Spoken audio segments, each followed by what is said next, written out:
Assalamualaikum warahmatullahi wabarakatuh.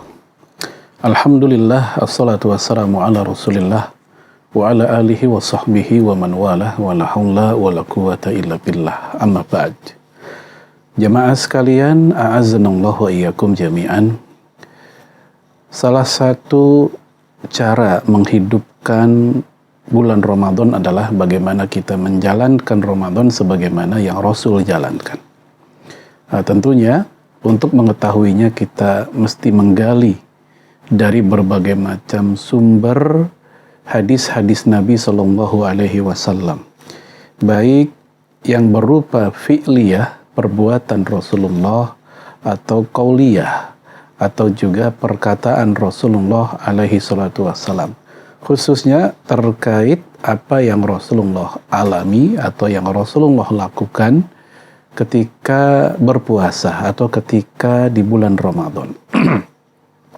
Tentunya sangat banyak, dan kita berupaya untuk mengikuti Rasulullah Sallallahu Alaihi Wasallam, karena laqad kana lakum fi Rasulillah uswatun hasanah. Telah ada untuk kalian pada diri Rasulullah Alaihi Wasallam teladan yang baik.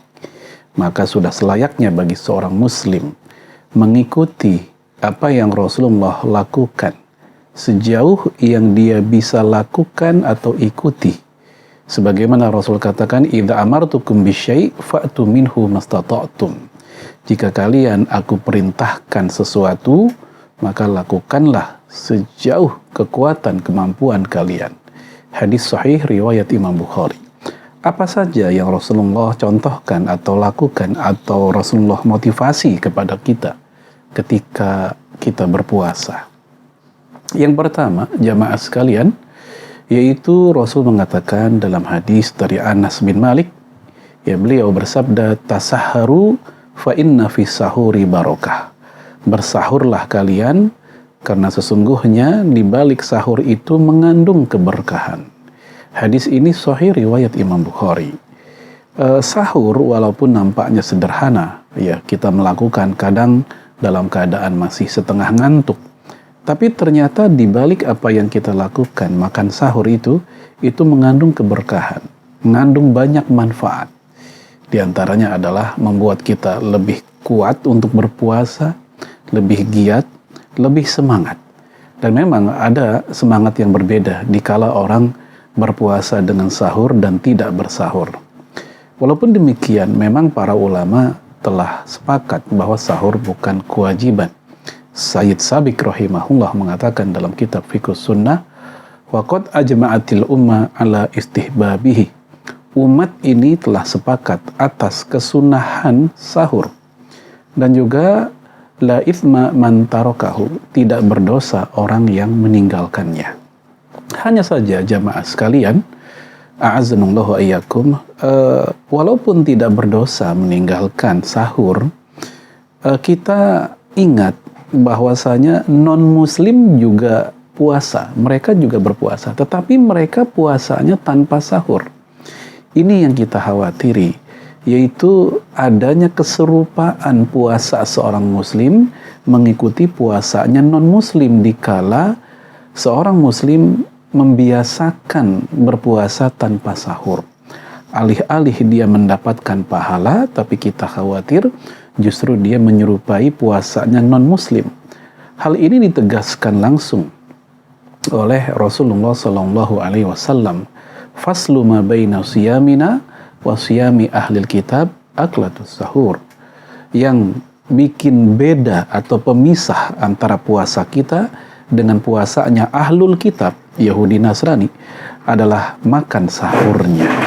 Oleh karena itu, jamaah sekalian, a'azzanallahu wa iyyakum, wajar kalau Rasul mengatakan fala tada'uh, jangan tinggalkan sahur, walau ayyajra'a ahadukum minma, jur'atan minma, walaupun kata Rasul sekedar dengan seteguk air.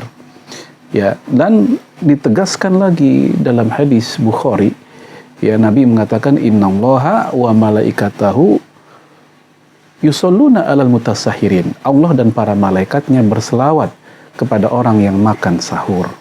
Jadi maksud Allah berselawat adalah Allah menurunkan rahmatnya kepada orang yang makan sahur. Adapun malaikat berselawat adalah malaikat mendoakan ampunan kepada orang yang sedang makan sahur. Bukan kiai atau ulama yang mendoakan, tapi malaikat. Dan bukan satu malaikat, tapi malaikah. Banyak malaikat yang mendoakan ampun kepada orang yang makan sahur. Maka jamaah sekalian, walaupun nampaknya sepele atau ringan, tapi luar biasa di balik nilai makan sahur tersebut. Itu adab yang pertama dari Rasulullah SAW. Yang kedua, yaitu kita membaca Al-Quran. Karena membaca Al-Quran menjadi perilaku Rasulullah SAW ketika Ramadan. Dan ini wajar karena memang syahrul Ramadan alladzi unzila fihi Al-Quran. Bulan Ramadan adalah bulan diturunkannya Al-Quran. Dalam hadis dari Ibnu Abbas yang juga disebutkan oleh Imam Bukhari, bahwasanya wa kana Jibril yalqahu fi kulli lailatin min Ramadan fayudarisuhul Quran.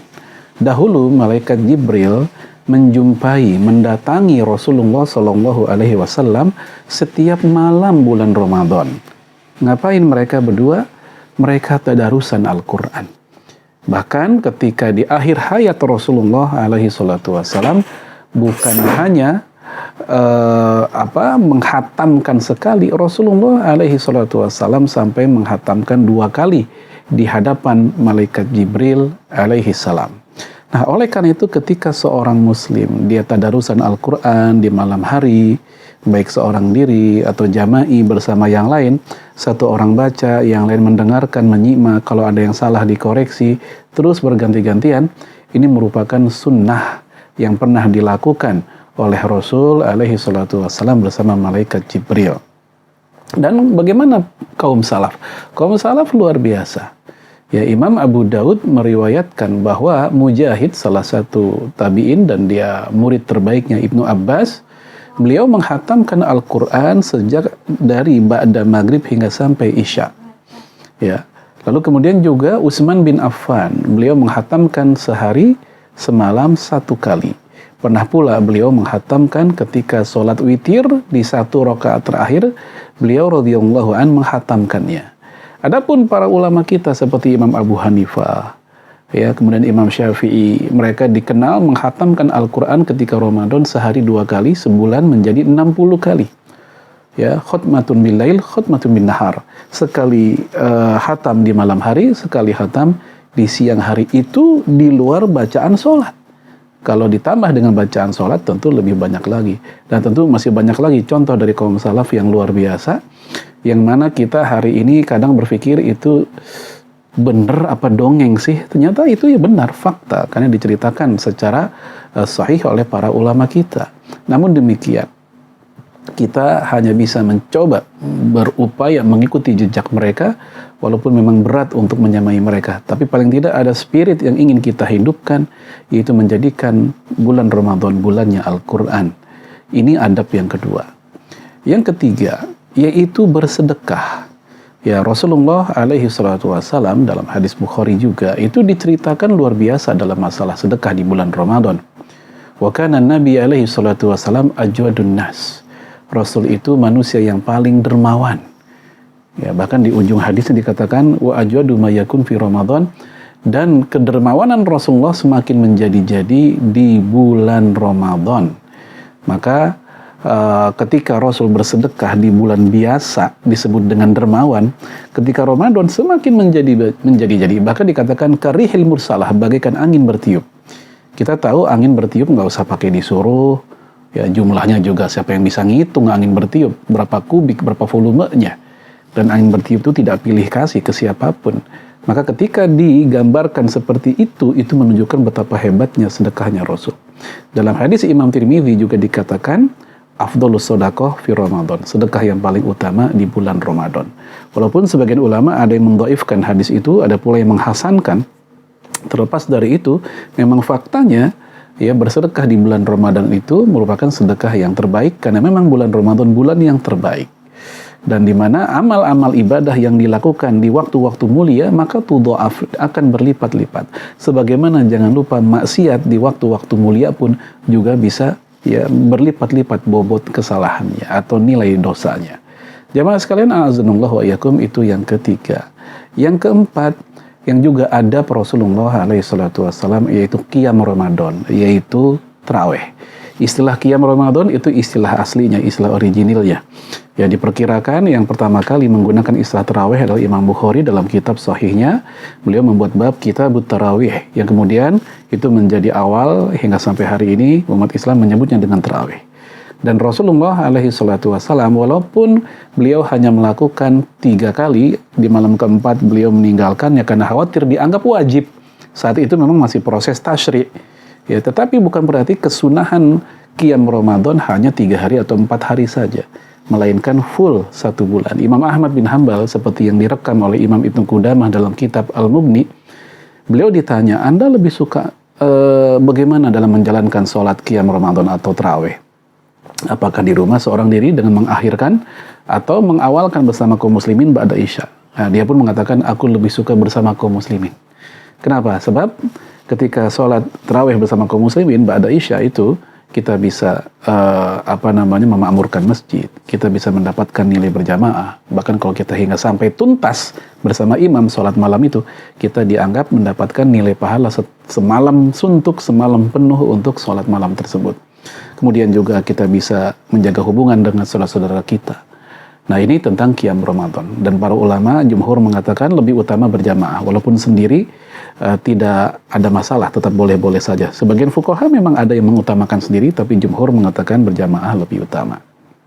Yang terakhir, di tengah begitu banyak adab Rasul, yang terakhir adalah yaitu Rasulullah alaihi salatu wassalam beriktikaf. Hal ini diceritakan dalam hadis Bukhari oleh istrinya sendiri, bahwasanya innan nabi alaihi salatu wassalam ya'takifu fi ashril awakhir. Sesungguhnya Rasulullah beriktikaf di 10 malam terakhir, hatta tawafahullah, sampai Allah mewafatkan beliau. Artinya budaya itikaf itu Nabi nggak pernah meninggalkan. Ya, thumma azwajuhu min ba'dih, kemudian istrinya pun mengikuti setelahnya. Ini menunjukkan bahwa itikaf juga berlaku buat kaum wanita dengan syarat izin kepada walinya atau suaminya kalau dia sudah bersuami. Kemudian juga kondusif tempat untuk itikaf, masjidnya kondusif. Memang sebagian fuqaha seperti golongan Hanafi, mereka mengatakan bahwa wanita itikaf sebaiknya di musola rumahnya. Namun jumhur mengatakan tetap di masjid sebagaimana kaum laki-laki, sebagaimana keumuman ayat fala tubashiruhunna wa antum akifuna fil masajid. Janganlah kalian mencampuri mereka kaum wanita sedangkan kalian sedang dalam keadaan iktikaf di masjid. Ayat ini menunjukkan bahwa pasangannya iktikaf ya tempatnya di masjid. Nah, jamaah sekalian, kalau seandainya sunnah-sunnah ini kita jalankan sebaik-baiknya, walaupun kita mungkin tidak bisa mengerahkan secara all out semua sunnah ini, paling tidak ada 1-2 yang bisa kita andalkan. Saya yakin insya Allah puasa kita tahun ini bisa lebih baik dari sebelumnya. Wallahu a'lam bishawab. Assalamualaikum warahmatullahi wabarakatuh.